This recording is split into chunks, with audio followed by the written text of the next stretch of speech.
Ladies and gentlemen, damas y caballeros, please welcome to the stage this year's 2024 Tampa Hispanic Heritage Hispanic Woman of the Year, Andrea Gonzmart.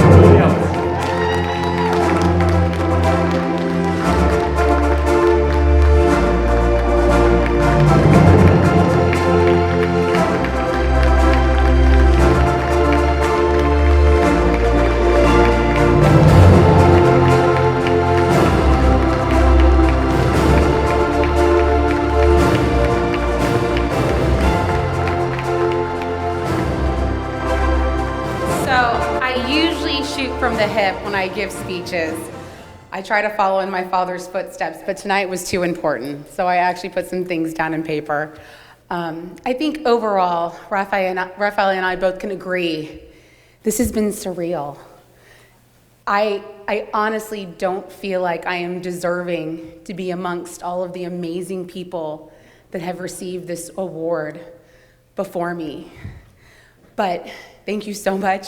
I feel so honored to be up here. My story begins so much like many of you. My great-great-grandfather came to the United States with his 4 young sons and his wife in the early 1900s pursuing a dream, like I think all of our ancestors did.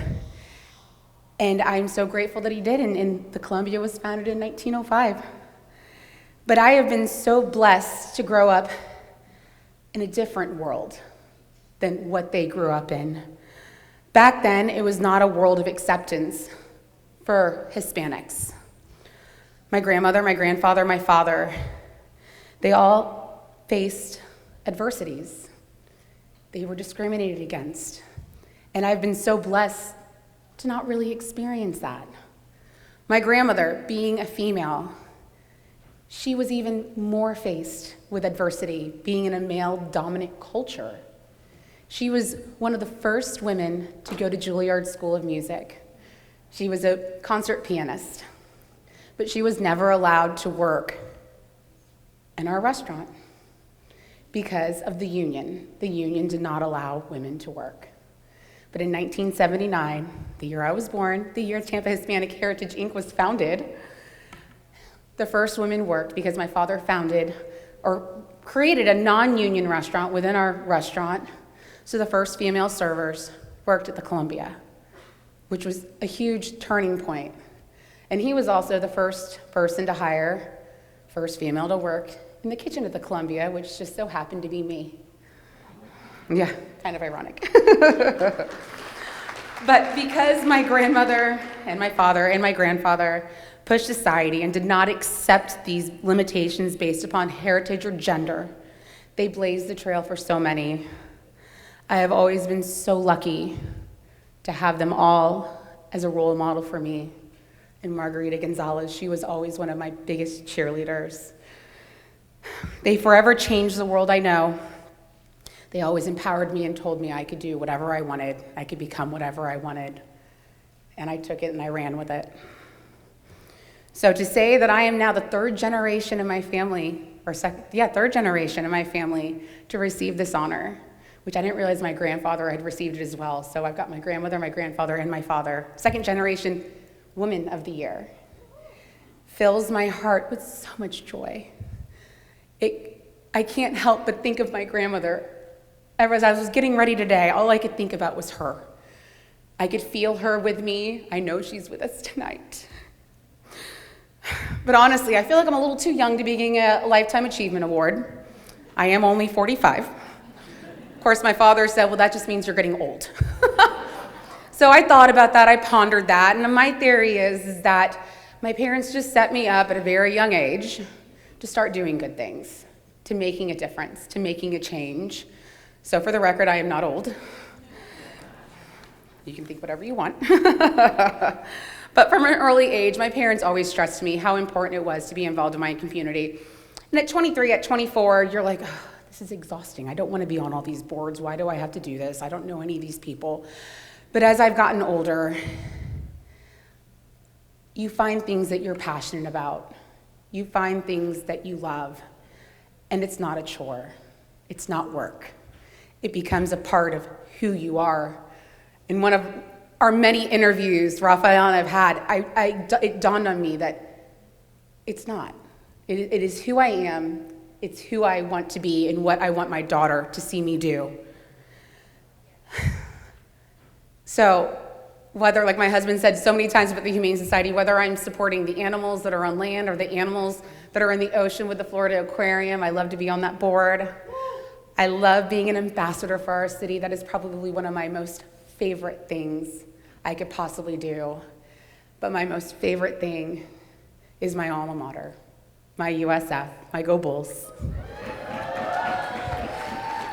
Getting to sit on their foundation is such an honor, but the most important thing is supporting students through the Latino Scholarship Program and through other scholarships that my husband and I support. We are making a difference in these students' lives. When I graduated high school, I was not a great student. I always said I pride myself on my social abilities. I didn't get into USF. I was declined because my GPA was shamefully a 2.1. But I was given an opportunity through something that actually Patsy Sanchez had set up for minorities and Hispanics, for students that weren't financially challenged, but that were academically challenged. And because of that, I was able to get into USF. And I proudly graduated 4 years later with a 3.6 GPA, I might add, with a business degree. But it's those opportunities that we have to give to students, whether it be academically or financially. We need to continue to open doors for young Hispanics who want to go to college, with many of them being the first generation. And through Tampa Hispanic Heritage, Inc., and many other amazing programs, these young people are being given opportunity. As my parents have always said, a college education is something no one can ever take away from you. It never crossed my mind to not go to college. It was something that I thought was expected of me, but there are so many young people who don't know if they're going to have the opportunity to go to college because they can't afford it. And so through what we're raising tonight and what Tampa Hispanic Heritage, Inc. does year-round, people who didn't think they were going to go to college are going to college. We're changing the trajectory of so many people's lives. And hopefully they're going to repeat it, and they're going to give back, and it's going to be giving for generations to come for them. So being named Hispanic Woman of the Year has honestly been unlike an experience I've ever had. I never knew what I was getting into. I always saw it on Facebook. I know many of you who have been it. We've been having so much fun. We really have. But I am so grateful to be doing this journey with Raphael. This man has a heart of gold. I have had so much fun getting to know you. I've loved to hear you talk about your mother and about the sacrifices she made for you so you could be here. I love hearing you talk about your Lisa.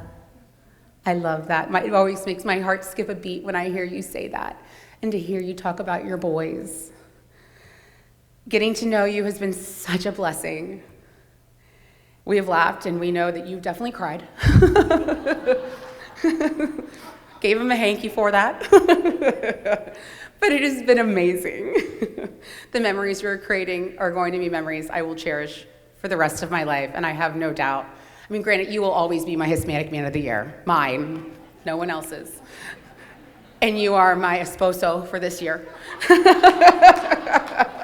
And I'm kind of hoping maybe I learned a few new Spanish words. Maria, you're slacking. You haven't been spending me my Spanish word of the day. But I would like to thank Tampa Hispanic Heritage, Inc. for this amazing honor. Thank you for what you do for our community. Thank you for what you do for our youth. Thank you for what you do for our heritage. You have helped a girl who has struggled with identifying as a Latina. I know I've told Nancy that, I've told Adri that. I just have never really identified as being a Latina, but this has been the most embracing, wonderful experience for me because it is making me identify with that, and it's making me realize how important it is for me to identify with that so I can pass that down to my daughter, even though she's 50% Irish, but but she's a Latina whether she likes it or not. I want to thank Maribella Maria, my handler, our handler. We have been having so much fun. We have probably been laughing more than we should.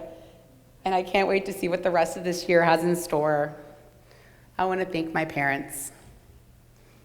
Well, obviously without them I wouldn't be here, but I wouldn't be here without them because they have pushed me and told me what I didn't tell me, gently pushed me and told me what I needed to do. But they have formed me into the woman that I am today because of their love and their support. And my husband, he puts up with me. He's so patient and so tolerant. And of course, he's helping me raise our beautiful daughter. And I want to thank my Amelia, my 6th generation. You make me want to be a better person every day. You make me want to show up and be the role model that I need to be for you and for so many other young ladies just like you. The future of our community is in her hands, in her generation's hands. But I feel so strongly and I feel so confident that through organizations like this, we are definitely setting that next generation up for success. Thank you so much.